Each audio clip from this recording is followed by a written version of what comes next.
Dollar Store Challenge. So I went to the dollar store, and I actually bought all of that stuff that you see in that was on fire over there.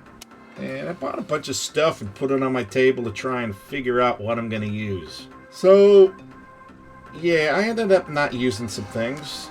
I actually used 12 items from the dollar store, which came out to exactly $15, even with the new price hike. So, I know that Seth's going to be happy about that. I really love these squirt guns.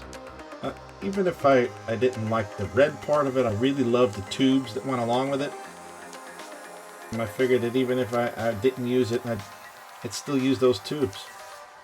The same thing with the guns. I figured I would use them for something even out at the pool. So originally I was going to build a missile launcher type thing for the 3.75 vintage collection figures. And then I'm like, I couldn't figure out how to make the base, and I was going to build tracks and stuff like that, but I was really running behind because of the Millennium Falcon cockpit build. If you didn't see that video, I'll have a link up above. But yeah, I put a lot of time into that, and I shouldn't have actually done this challenge. I shouldn't have put this challenge out till I was done that. But I got in deep, and yeah. So, but anyway, back to this. I seem to have hot glued a lot. Hot glue and super glue for most of this, but I did do a lot of mechanical connections, as you'll see in a bit here. But I sanded it all down eventually. As you can see, I have my mask on. I found out that the purple glue, the purple CA glue was what was causing my problems. So make sure you wear a respirator. So I taped it all together because I wanted to get it nice and straight before gluing it together. So I used electrical tape.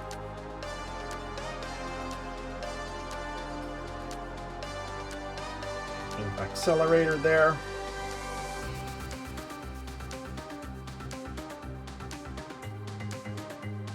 So hot glue was not going to help me with these rubber things. So I ended up using yellow electrical tape.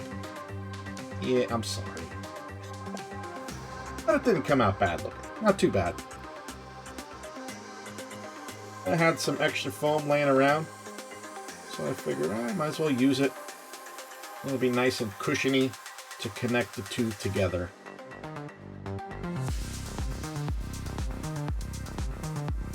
Make sure when you're doing stuff like this that your fingers aren't in the way.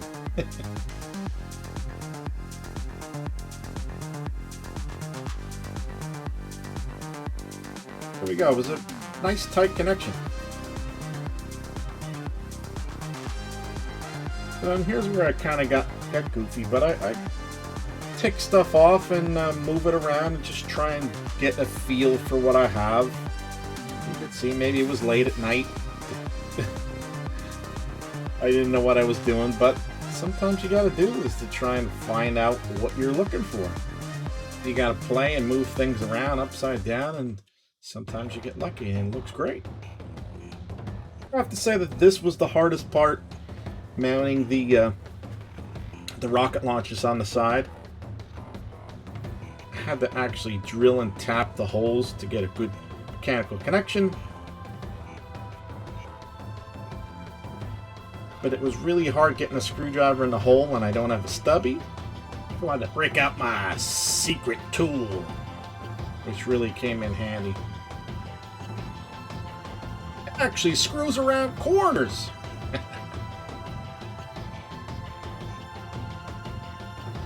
It worked pretty good. If you look real close, you can see it get pulled in. Whoop. Isn't that sweet?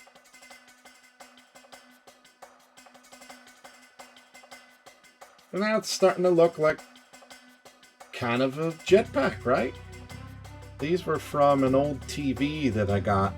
I ripped apart, and these nice little frames were in there. Very cheap steel, easily bendable. At least I think it was steel. Could have been aluminum. Originally, I was gonna make the backpack portion of it out of this, so I could add the straps to it and everything like that. But that never happened. I was really running out of time, so I figured I better put this together, make it look like something, cool. Yeah, maybe I'll come back and fix it. I like to do a few things to it yet, make it look nicer for myself. Like to hang it on the wall or something.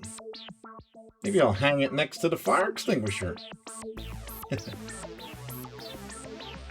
So here I am, connecting the Windex bottle portions to the back. The hose and the little connection there is from CPAP, or like where you would connect the mask. There's little magnets in there normally, but I drilled them out because I wanted to get a nice connection. I had these little spacers from something. Hardware from, you know, cheapy furniture or something. I like to keep a lot of things. Came in handy. Here we go, I had to get rid of the handles. I love my oscillating tool, baby. She ain't gonna be squirting no more. I was posting this guy and I went through a couple transitions and I finally came up with this one. And everybody was making fun of the fiber. Now time for the fun stuff, the sanding. Oh yes. And I wish I could sand this fast. I get done a lot quicker. I was trying to figure out what colors I wanted to paint this, but I really like the primer look. It kind of reminded me of the Bad Batch. So I love the jetpack, that color, the primer color, and I just painted the tanks. You're welcome. The tanks yellow to kind of make it look like they were a hazard to see, and I'm probably gonna end up putting some frickin' decals on that. So I removed the brown electrical tape and added black electrical tape to this. Added some pinstriping to the side, to the framing, just to give it a little nicer look. Remember, I was in a time crunch here.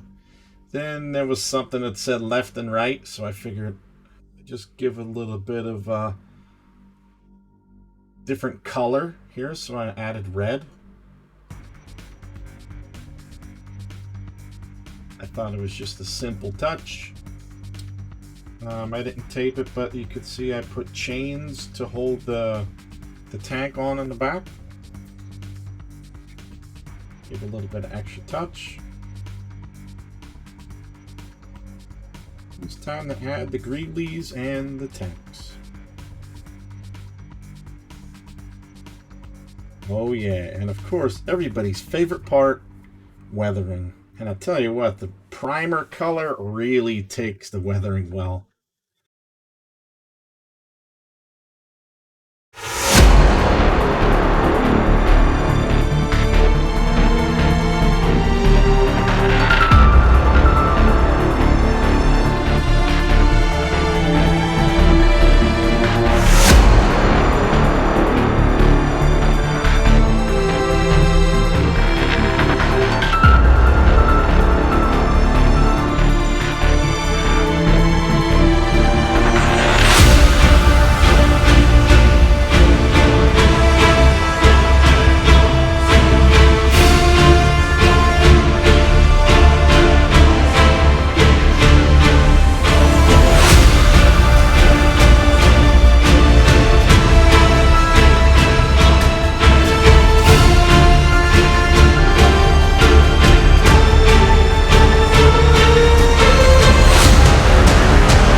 hope you liked this video.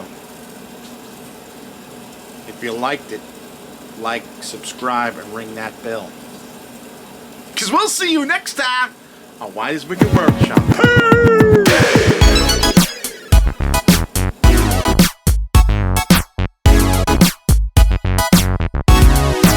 Yeah, I don't have it on my back because I couldn't find a 3X flamethrower backpack.